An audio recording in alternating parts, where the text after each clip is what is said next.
मैं प्रत्यक्ष कर पर आ रही हूँ। माननीय अध्यक्ष महोदय, मैं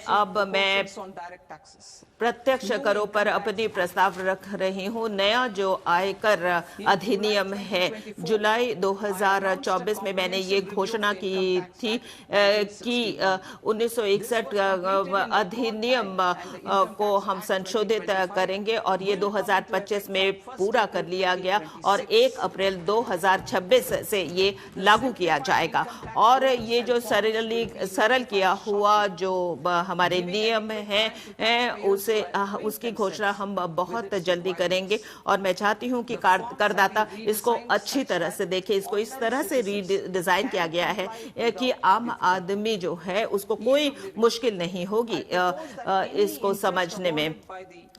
जो भी मोटर एक्सीडेंट क्लेम ट्राइब्यूनल एक आदमी को जब दिया जाता है उसको आयकर से छूट दी जाएगी और इस पर जितनी भी टीडीएस हैं उसको पूरी तरह से खत्म कर दिया गया है। मेरा प्रस्ताव है कि टीसीएस के दर को जो है ओवरसीज टूर प्रोग्राम में पूरी तरह से इसे मुक्त किया जाए, 5% इसे किया जाए और इसमें जो है किसी तरह की बढ़ोतरी ना हो। और मेरा ये प्रस्ताव है कि टीसीएस दर को कम किया जाए शिक्षा के लिए और चिकित्सीय सुविधाओं के लिए। रेमिटेंस स्कीम जो कि और ये 5% से 2% किया जाए और मैन पावर सर्विसेज की आपूर्ति इसे जो है पेमेंट कॉन्ट्रैक्ट्स की परिधि में लाया गया है जिससे कि इसमें अस्पष्टता ना रहे।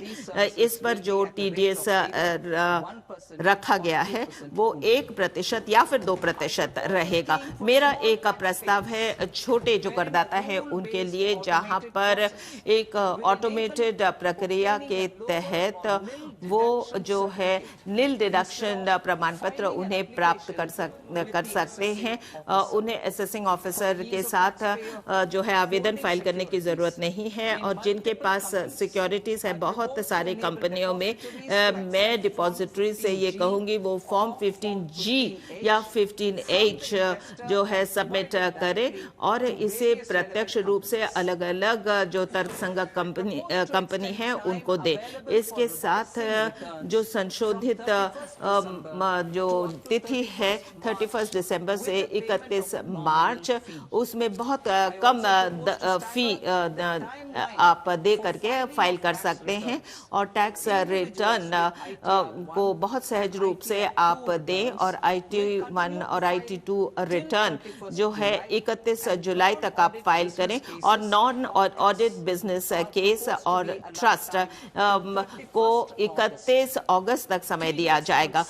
टीडीएस जो जब आप इमूवेबल प्रॉपर्टी पर देते हैं वो जो है रेसिडेंट बायर्स या वो उनके पैन आधारित चालान के तहत दिया जाएगा।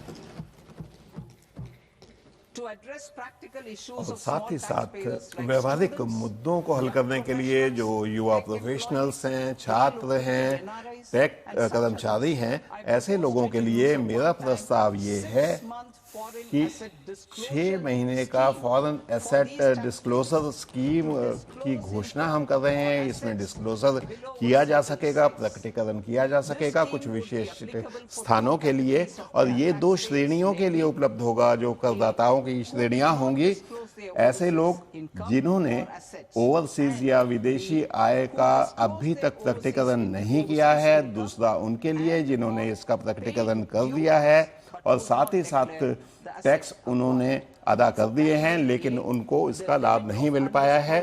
और साथ ही साथ बिना बताई गई जो आय है इसकी सीमा 1 करोड़ रुपए तक रखी गई है। उन्हें 30% परिसंपत्तियों का टैक्स के रूप में देना होगा और साथ ही साथ 30% अतिरिक्त आय कर के रूप में, अतिरिक्त पेनल्टी के रूप में दिया जाएगा उनके द्वारा, और इससे वो किसी भी कानून के बंधन से बच पाएंगे। और साथ ही साथ ये जो है 5 करोड़ रुपए तक की इसकी सीमा रखी गई है, और जुर्माने और किसी भी तरह की एग्जीक्यूशन की सुविधा उपलब्ध होगी। 1 लाख रुपए का शुल्क इसके लिए देना होगा।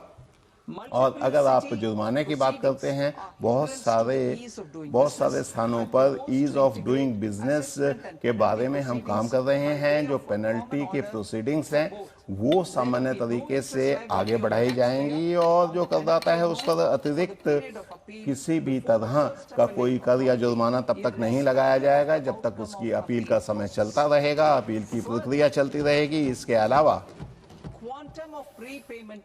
और जो पहले से भुगतान किया जा चुका है उसको 20% से कम करके 10% किया जा रहा है, और जो हमारी मुख्य टैक्स की मांग है उसमें इसका फायदा होगा। और साथ ही साथ जो टैक्स पेयर्स हैं, करदाता हैं, उनको अपनी रिटर्न को अपडेट करने का मौका मिलेगा, और उनकी अपील की प्रक्रिया जारी रहेगी। और 10% अतिरिक्त टैक्स की व्यवस्था भी इसके अंतर्गत की गई है, जो प्रासंगिक वर्षों के लिए होगी।